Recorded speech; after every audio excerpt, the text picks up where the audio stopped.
सूत्र नंबर 17. तदुपरागापेक्षित्वात् चित्तस्य वस्तु ज्ञाताज्ञातम्. तदुपरागापेक्षित्वात् चित्तस्य वस्तु ज्ञाताज्ञातम्. That is, tad uparaga apekshitva chittasya vastu jnata ajnatam. Tad uparaga apekshitvat chittasya vastu jnata ajnatam.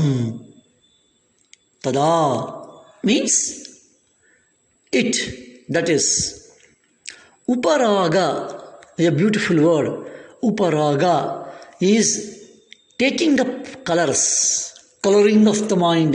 Very commonly we use this English word. The mind is colored, intellect is colored, his thinking is colored,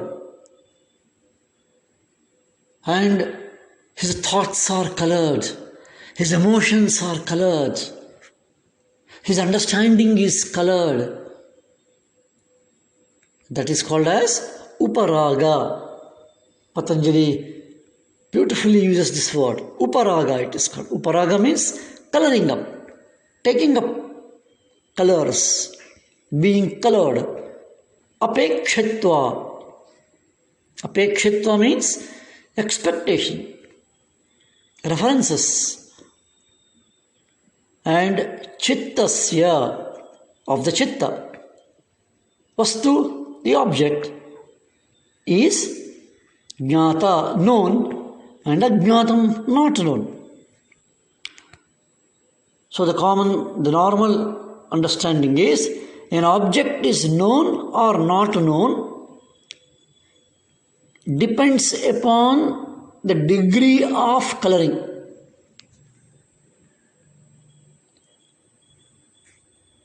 In consequence of the mind being colored or not colored, the object is known or unknown. Knowing an object, recognizing an object, perceiving an object depends upon the degree and the depth of the uparaga, how much it is colored. Of course, normally we use the word colored for a negative meaning, but here it is not in the negative meaning. Patanjali uses the word uparaga is the depth of perception or an understanding. Exact word is uparaga only. Very difficult to translate. Apekshitva in degree and uparaga apekshitva, it is said. A thing becomes known or unknown in proportion to the degree of coloring by the chitta. Uparaga apekshitvam it is. As we know, the chitta goes out through the sense doors, indriya dwara. Now, it's not that two indriyas. Dwara also means doors. The doors of tools of knowledge. Indriya dwara grasps the objects. That the grasping is the uparaga. And takes the qualities of the object to a greater or lesser apekshitvam it is. And that is a very important dimension of this particular sutra. Tad uparagatvat chittasya vastu jnatam. Tad uparagatvat chittasya vastu ajnatam. Jnatam and ajnatam. So it is obvious that if there be no coloring of the chitta by the thing, it will remain unknown. And so there remains no need of mentioning the term ajnatam additionally. But Patanjali mentions it because of stressing emphasizing. That's why the Uparagatvam, and based on the Uparagatvam, the object becomes Jnataha, or the object is Ajnataha it is. When the object is not Jnataha, it is not that it is Ajnataha, both.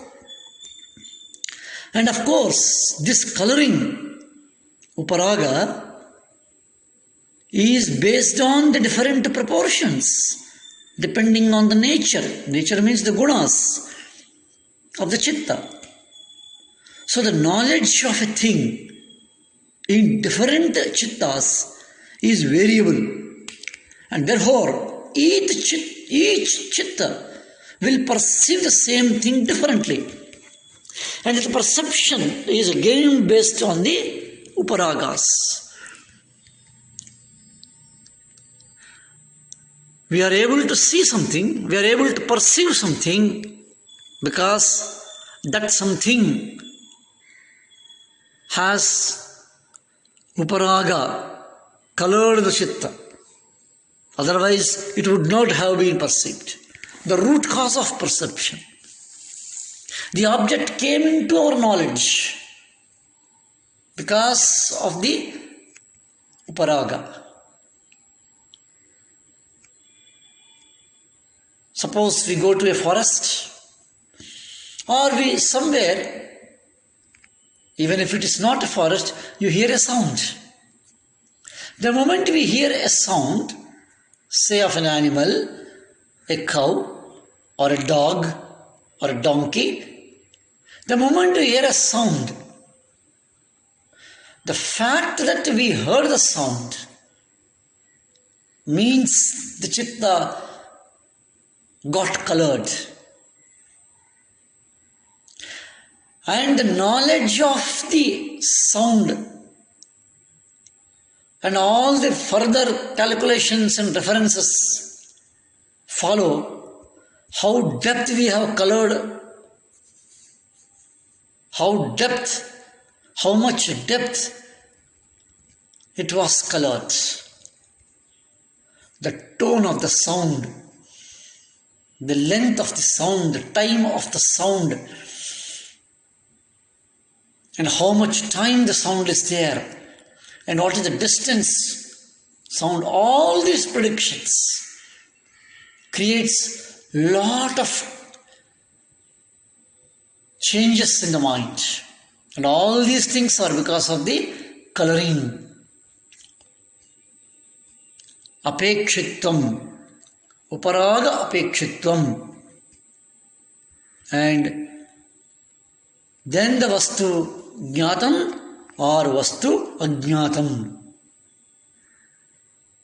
Whether it can be a sound, whether it can be seen by the eyes, whether it can be hearing, somebody is talking, all these things have this uparaga apekshitvam. That makes an object, vastu, jnatam or ajnatam. A beautiful sutra it is. Let us see the next sutra. Om Shanti Shanti Shanti.